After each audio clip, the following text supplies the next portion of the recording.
এমন একজনের শরীর যার চামড়া প্রতি মুহূর্তে পুড়ে ছাই হয়ে যাচ্ছে, পরক্ষণেই আবার নতুন চামড়া গজাচ্ছে, আবার পুড়ছে।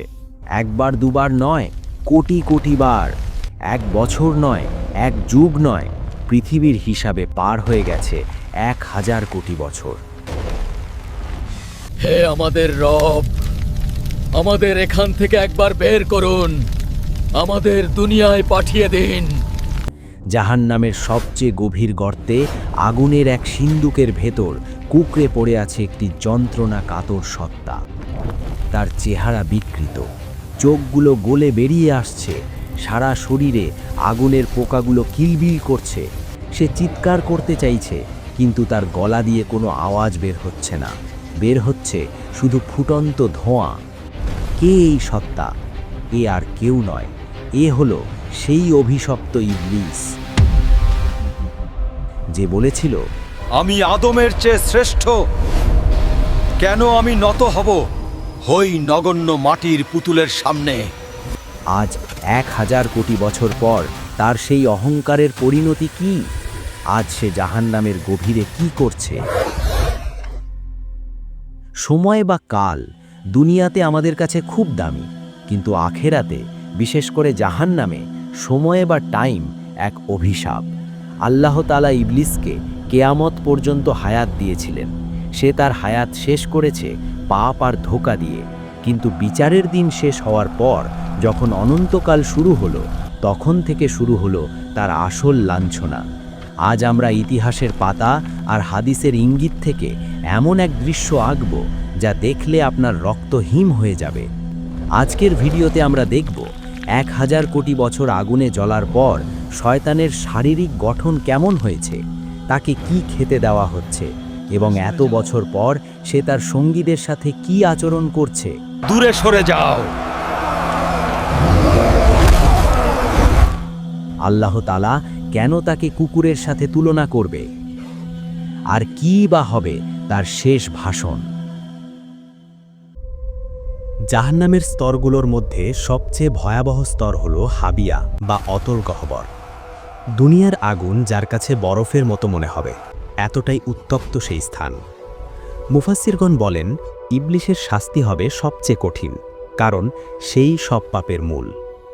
1000 কোটি বছর ধরে সে একটি বিশেষ শাস্তির মধ্যে আছে। কিছু বর্ণনায় পাওয়া যায়, জাহান্নামের তলদেশে আগুনের তৈরি একটি বিশাল সিন্দুক বা কফিন আছে। ইবলিসকে সেই সিন্দুকের ভেতর ঢুকিয়ে তালাবদ্ধ করে দেওয়া হয়েছে। কেন জানেন? কারণ দুনিয়াতে সে তার চেলারা বা শয়তান বাহিনী নিয়ে অহংকার করত। আজ সে একা। হাজার হাজার বছর ধরে সে শুধুই অন্ধকার দেখছে। তার নিঃশ্বাস ফেলার শব্দ সেখানে প্রতিধ্বনিত হয়ে ফিরে আসে, যা তাকে আরও উন্মাদ করে তোলে।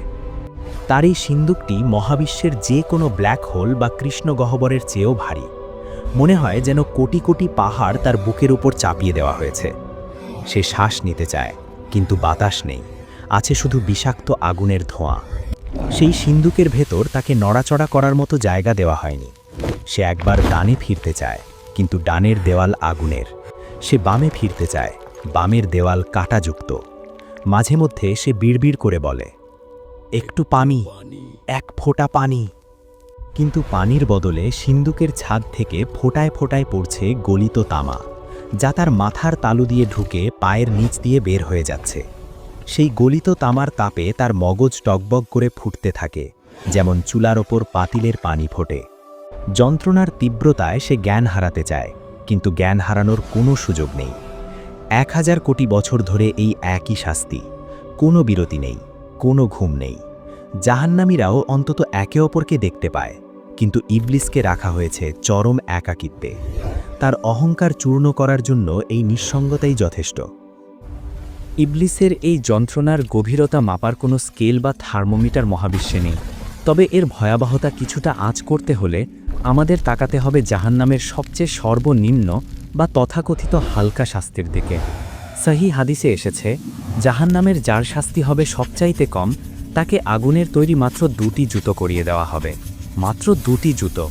কিন্তু সেই জুতোর তাপ কোনো সাধারণ আগুনের তাপ নয়। জুতো পায়ে দেওয়ার সাথে সাথে তার পায়ের তলা থেকে এক অকল্পনীয় বৈদ্যুতিক শকের মতো তাপ সোজা তার মস্তিষ্কে আঘাত করবে। চুলার ওপর টকবক করে ফোটা পানির মতো কিংবা ভাতের মার যেভাবে টকবক করে ফুটে উপচে পড়ে, ঠিক সেভাবেই তার মগজ মাথার খুলির ভেতর ফুটতে থাকবে। তীব্র যন্ত্রণায় তার মগজ গলে তরল হয়ে নাক ও কান দিয়ে লাভা স্রোতের মতো বেরিয়ে আসবে। সেই ব্যক্তি চিৎকার করে বলবে, আল্লাহর কসম, এর চেয়ে কঠিন শাস্তি আর কাউকে দেওয়া হচ্ছে না। অথচ সে জানে না সেটাই হলো জাহান্নামের লেভেল 1 বা সর্বনিম্ন স্তর।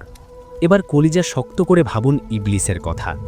যে ব্যক্তি আগুনের জুতো পরে আছে সে জাহান্নামের আগুনের উৎস থেকে বহু দূরে, কিন্তু ইবলিস আছে সেই আগুনের হৃৎপিণ্ডে, একেবারে কোরের ভেতর। বিজ্ঞান বলে সূর্যের ওপরের তাপমাত্রার চেয়ে কেন্দ্রের তাপমাত্রা কোটি গুণ বেশি। ঠিক তেমনি সাধারণ জাহান্নামীদের শাস্তি যদি হয় জ্বলন্ত মোমবাতির ছ্যাঁকা, তবে ইবলিসের শাস্তি হল জীবন্ত আগ্নেয়গিরির গলিত লাভায় ডুবে থাকা। পৃথিবীর শুরু থেকে শেষ পর্যন্ত যত পাপ হয়েছে, যত খুন, যত ধর্ষণ, যত শিরক, তার সবগুলোর কমিশন বা ভাগ ইবলিসের কাঁধে জমা হয়েছে। তাই তার আগুনের রং লাল নয়, তার আগুন কুচকুচে কালো। সর্বনিম্ন শাস্তির ওই ব্যক্তি যদি ইবলিসের শাস্তির এক ফোঁটাও অনুভব করত, তবে সে মুহূর্তেই ভস্ম হয়ে যেত। ইবলিস প্রতি ন্যানোসেকেন্ডে এমন দাহন সহ্য করছে যা পৃথিবীর সমস্ত পারমাণবিক বোমা একসাথে বিস্ফোরিত হলেও তৈরি করা সম্ভব নয়। তার আর্তনাদ যদি একবার দুনিয়ার মানুষ শুনতে পেত, তবে ভয়ে এবং আতঙ্কে পৃথিবীর সমস্ত মানুষের হৃৎস্পন্দন চিরতরে বন্ধ হয়ে যেত। হাদিসে এসেছে, জাহান্নামে কাফেরদের শরীর বিশাল বড় করে দেওয়া হবে, যাতে তারা আগুনের স্বাদ বেশি করে নিতে পারে। ইবলিসের শরীর পাহাড়ের মতো বিশাল। 1000 কোটি বছর ধরে পুড়তে পুড়তে তার চেহারা এখন চেনার উপায় নেই। একসময় সে ছিল ফেরেশতাদের শিক্ষক, দেখতে ছিল উজ্জ্বল। আজ সে কুৎসিত, কালো কয়লার মতো। তার শরীর থেকে এমন দুর্গন্ধ বের হচ্ছে যে যদি তা দুনিয়াতে আসত, তবে পৃথিবীর সব প্রাণী সেই গন্ধে মারা যেত। তার চোখের পাপড়িগুলো পুড়ে গেছে বহু আগেই। এখন চোখের কোটর থেকে আগুনের লাভা গড়িয়ে পড়ছে, যা তার গালের মাংস গলিয়ে দিচ্ছে। সে হাত দিয়ে মুখ ঢাকতে চায়, কিন্তু তার হাতগুলো কয়লার মতো শক্ত হয়ে অবশ হয়ে আছে। তার ক্ষুধা, কোটি বছর না খেয়ে থাকার পর তার পেটের ভেতরটা জ্বলছে। সে ক্ষুধার জ্বালায় চিৎকার করছে। তখন ফেরেশতারা তাকে টেনে নিয়ে যায় জাক্কুম গাছের নিচে। ইবলিস সেই কাঁটাযুক্ত ফল চিবিয়ে খেতে বাধ্য হয়। যেই ইবলিস দুনিয়াতে মানুষকে হারাম খাবার, মদ আর সুদের লোভ দেখাতো, আজ তার গলায় আটকে আছে জাক্কুমের কাঁটা। কাঁটাগুলো তার গলার ভেতর ছিঁড়ে ফেলছে। সেই কাঁটাগুলো পেটের ভেতর গিয়ে আগুনের গোলার মতো জ্বলতে থাকে। মনে হয় যেন পেটের ভেতর হাজার হাজার বিষধর সাপ দংশন করছে। সে গিলতে পারছে না, আবার খেলতেও পারছে না। সে চিৎকার করে বলছে, পানি, পানি দাও, কলিজা ফেটে গেল। তখন তাকে দেওয়া হয় হামিম, ফুটন্ত টকবগে পানি। সেই পানি মুখের কাছে নিতেই তার মুখের মাংস খসে পড়ে যায়। কিন্তু তৃষ্ণার জ্বালায় সে সেই আগুনের পানিই পান করে। আর পান করার সাথে সাথে তার নাড়িভুঁড়ি গলে পায়খানার রাস্তা দিয়ে বের হয়ে যায়। সে নিজের গলে যাওয়া নাড়িভুঁড়ির দিকে তাকিয়ে থাকে। সেগুলোকে আবার পেটের ভেতর ঢোকাতে চায়, কিন্তু পারে না। এক অসহ্য দৃশ্য। ভাবুন তো, একবার পেট গলে বের হয়ে যাওয়ার পর আল্লাহ আবার তাকে আগের মতো সুস্থ করে দেন। কেন? যাতে আবার নতুন করে শাস্তি শুরু করা যায়। চামড়া জোড়া লাগার সেই দৃশ্য আরও বেশি ভয়ানক। সুস্থ হওয়ার পর সে এক মুহূর্তের জন্য স্বস্তি পায় না, বরং দ্বিগুণ ভয়ে কুঁকড়ে যায়। কারণ সে জানে এখনই আবার আযাব শুরু হবে। এভাবেই কেটে গেছে 1000 কোটি বছর।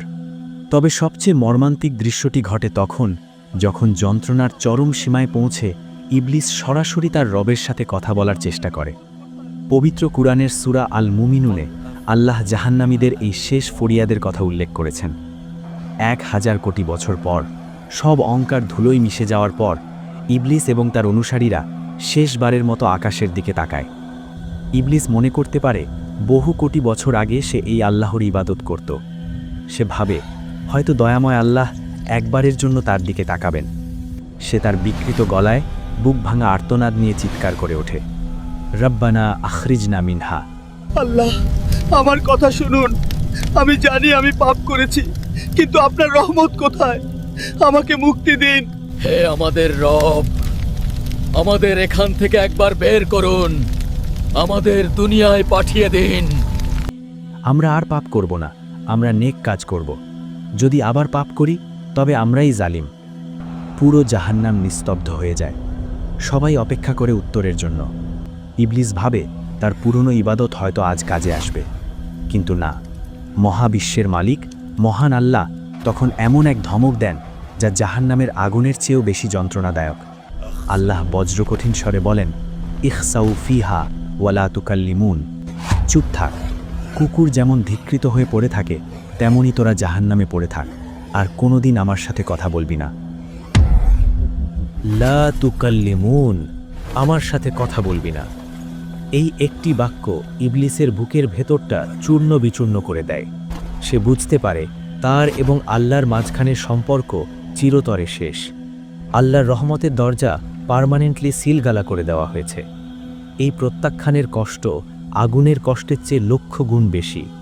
এরপর থেকে ইবলিস আর কোনোদিন আকাশের দিকে তাকানোর সাহস পাবে না। সে শুধু পশুর মতো গোঙাবে। মাঝে মধ্যে আল্লাহ তাকে সিন্দুক থেকে বের করে জাহান্নামের সাধারণ কয়েদিদের সামনে আনেন। এটা তার শাস্তির আরেকটা অংশ, অপমান বা লাঞ্ছনা। যখন জাহান্নামের অধিবাসীরা ফেরাউন, নমরুদ, আবু লাহব এবং দুনিয়ার পাপী মানুষরা ইবলিসকে দেখতে পায়, তখন তারা পাগলের মতো হয়ে যায়। এই সব তোর জন্য ইবলিস। হঠাৎ ভিড় থেকে একজন চিৎকার করে ওঠে, ওই তো সেই শয়তান যার ধোকায় পড়ে আমি আজ এখানে। তাকে ধর, তাকে ছিঁড়ে ফেল। জাহান্নামীরা তাদের নিজেদের শাস্তি ভুলে গিয়ে ইবলিসের ওপর ঝাঁপিয়ে পড়ে। তারা তাকে কামড়াতে থাকে, তার শরীরের মাংস ছিঁড়তে থাকে। দূরে সরে যাও। তারা চিৎকার করে বলে, তোর কারণেই আমরা আল্লাহর রহমত থেকে বঞ্চিত হয়েছি। তাদের আক্রোশ দেখে মনে হয় তারা ইবলিসকে চিবিয়ে খেয়ে ফেললেও তাদের রাগ কমবে না। ইবলিস তখন চিৎকার করে পালাইতে চায়। সে ফেরেশতাদের বলে, আমাকে ওদের কাছ থেকে বাঁচাও, আমাকে আবার আগুনে ফেলে দাও। দুনিয়াতে যারা তাকে বস বা নেতা মানত, আজ তারা তাকে কুকুরের মতো ছিঁড়ে খাচ্ছে। 1000 কোটি বছর পর তার কোনো বন্ধু নেই, কোনো সাথী নেই। সে সম্পূর্ণ একা। শাস্তি, লাঞ্ছনা আর অপমানের 1000 কোটি বছর পার হওয়ার পর আল্লাহর হুকুমে ইবলিস আজ কথা বলবে। সে তার অনুসারীদের উদ্দেশ্যে শেষ ভাষণ দেবে। সে কাঁপতে কাঁপতে মিম্বারে দাঁড়ালো। কোটি কোটি জাহান্নামী চুপ করে আছে। আগুনের শো শো শব্দ ছাড়া আর কোনো শব্দ নেই। সবাই অপেক্ষা করছে, হয়তো ইবলিস কোনো সুসংবাদ দেবে। কিন্তু ইবলিস যা বলল তা ছিল তাদের কফিনের শেষ পেরেক। সে বলল, আল্লাহ তোমাদের সত্য ওয়াদা দিয়েছিলেন, আর আমি তোমাদের মিথ্যা ওয়াদা দিয়েছিলাম। আজ আল্লাহ তার ওয়াদা পূরণ করেছেন, আর আমি আমার ওয়াদা ভঙ্গ করলাম। তোমরা কেন আমার দিকে তাকিয়ে আছো? আমি তো তোমাদের ওপর জোর করিনি। আমি তো তোমাদের হাত ধরে পাপ করাইনি। আমি শুধু ডাক দিয়েছিলাম, ইশারা করেছিলাম। তোমরা তো সেই ডাকের অপেক্ষায় ছিলে। তোমরা তো চাইতেই পাপ করতে। তাই আজ আমাকে দোষ দিও না, নিজেদের দোষ দাও। আজ আমি নিজেও বাঁচতে পারছি না, তোমাদের কিভাবে বাঁচাবো? কি নিষ্ঠুর বাস্তবতা! এই কথা শোনার পর জাহান্নামীদের আশা চিরতরে নিভে গেল। তারা বুঝতে পারল এই 1000 কোটি বছর ছিল মাত্র শুরু। অনন্তকাল এভাবেই চলতে থাকবে। ভাষণ শেষ। ফেরেশতারা আবার ইবলিসের গলায় আগুনের বেড়ি পরিয়ে দিল। তাকে আবার সেই লোহার সিন্দুকের দিকে টেনে নিয়ে যাওয়া হচ্ছে। সে জানে আগামী 1000 কোটি বছর তাকে আবার সেই সিন্দুকে একা থাকতে হবে। সে জানে আল্লাহ আর কোনোদিন তার দিকে দয়ার নজরে তাকাবেন না। তার শাস্তি চলতেই থাকবে। চামড়া পুড়বে, আবার গজাবে, জাক্কুম খাবে, হামিম পান করবে। পবিত্র কুরআনে আল্লাহ বলেছেন, খালিদিনা ফিহা আবাদা। তারা সেখানে চিরকাল থাকবে। কোনোদিন যদি এমন ঘোষণা আসত যে 1 কোটি কোটি বছর পর জাহান্নাম থেকে মুক্তি দেওয়া হবে, তবুও ইবলিস এবং জাহান্নামীরা আশায় বুক বাঁধত। কিন্তু না, সেই দিন কোনোদিন আসবে না। 1 কোটি বছর নয়, 100 কোটি বছর নয়। গণিতের সব সংখ্যা যেখানে শেষ, সেখান থেকে তাদের অনন্তকালের কান্না শুরু। শারীরিক যন্ত্রণার চেয়েও কোটি গুণ বড় এক মনস্তাত্ত্বিক ঝড় তখনও বাকি। ইবলিসের মনে 1000 কোটি বছর ধরে একটা চোর পুলিশ খেলার মতো ক্ষীণ আশা লুকিয়েছিল। সে ভাবত হয়তো 1 কোটি বছর কিংবা 100 কোটি বছর অথবা 1000 কোটি বছর পর হলেও আমার মৃত্যু হবে। মৃত্যু হলেই তো সব শেষ, আর কোনো ব্যথা নেই, আর কোনো আগুন নেই। এই মৃত্যু নামের মিথ্যা আশাটাকে বুকের ভেতর লালন করেই সে এতকাল বেঁচেছিল। কিন্তু সেই শেষ আশার প্রদীপটি নিভে যাওয়ার দিনটি হবে তার অস্তিত্বের সবচেয়ে ভয়ঙ্কর দিন। বিচার দিবসের শেষে জান্নাতি এবং জাহান্নামীদের মাঝখানের প্রাচীরে ফেরেশতারা একটি ধূসর রঙের দুম্বাকে উপস্থিত করবেন। হঠাৎ পুরো জাহান্নাম নিস্তব্ধ হয়ে যাবে। জান্নাতি এবং জাহান্নামী উভয় দলই শ্বাস বন্ধ করে তাকিয়ে থাকবে। ফেরেশতারা বজ্র কণ্ঠে প্রশ্ন করবেন, তোমরা কি একে চেনো?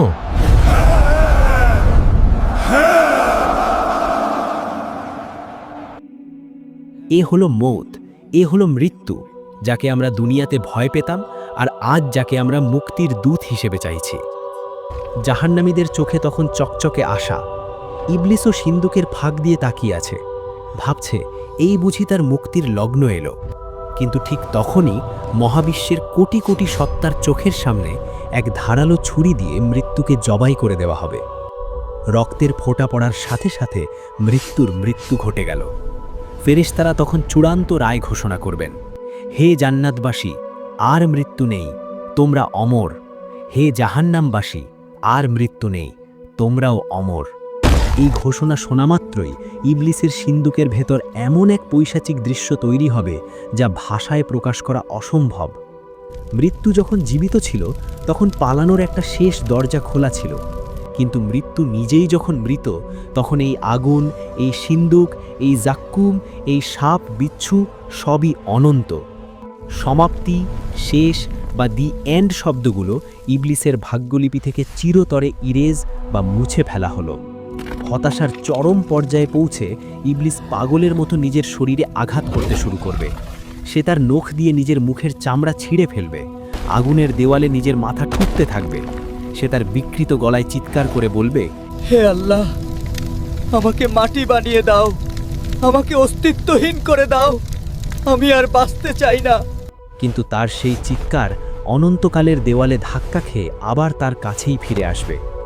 ইবলিস বুঝতে পারবে সে এক অনন্ত লুপে বা চক্রে আটকা পড়ে গেছে, যেখানে ঘড়ির কাঁটা নেই, ক্যালেন্ডারের পাতা নেই, আছে শুধু অন্তহীন হাহাকার। অনন্তকাল শব্দটা এখন তার গলার এমন এক ফাঁস যা তাকে মারবেও না, আবার বাঁচতেও দেবে না, শুধু তিলে তিলে পলে পলে যন্ত্রণা দেবে।